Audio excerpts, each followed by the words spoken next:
Selamat pagi Pak Hendy, selamat pagi Dokter Beni. Selamat pagi semuanya. Ya, sehat semuanya ya?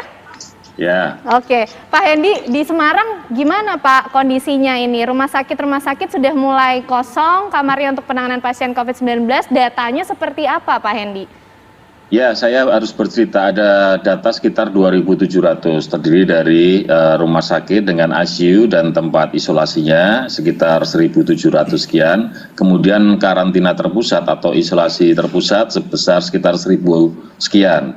Nah, hari ini yang di isoter itu bornya sudah mencapai 28%. Nah, kemudian di rumah sakit secara keseluruhan bornya sudah mencapai 46,2, hanya memang ICU-nya masih sangat tinggi. Kami mencatat masih ada ICU itu 91,4. Beberapa rumah sakit punya sisa kamar ICU 1, 2 gitu, tapi ada juga yang ICU-nya sudah penuh. Begitu penjelasan kami nih Mbak Fenane. Ya. Artinya gini, beberapa pasien yang di Semarang yang masuk ke rumah sakit itu semuanya bergejala berat dong Pak ya? Oh enggak juga, enggak. Artinya pada saat sekarang ini jumlah ICU-nya penuh karena memang yang dimasuk ke ICU ini kan orang yang sudah bergejala berat sehingga perlu penanganan yang jauh lebih lama untuk proses penyembuhan, dan jumlah kamar ICU pasti sangat terbatas dibandingkan ruang isolasi di rumah sakit maupun isolasi terpusat.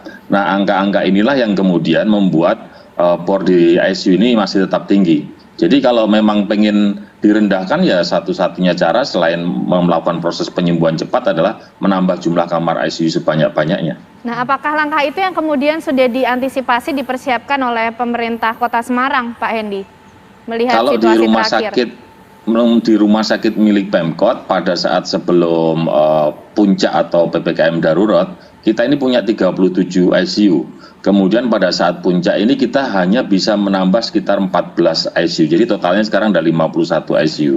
Kenapa begitu? Sangat kompleks dia. Mulai dari proses penganggarannya, kemudian mulai dari ketersediaan alat-alat dan seterusnya termasuk sumber daya manusianya.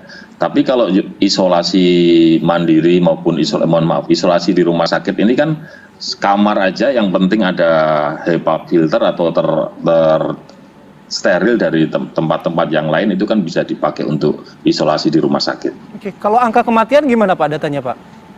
Angkanya menurut data sudah semakin menurun dari sebelum PPKM darurat 6,4%, kemudian turun 6,2%, terakhir kemarin sore kawan-kawan membuat sebuah resume 6,1%. Tapi data ini pasti masih jauh dari harapan standar nasional, karena standar kematian di tingkat nasional itu maksimal 5%. Kami terus lakukan upaya-upaya untuk bisa menurunkan angka kematian.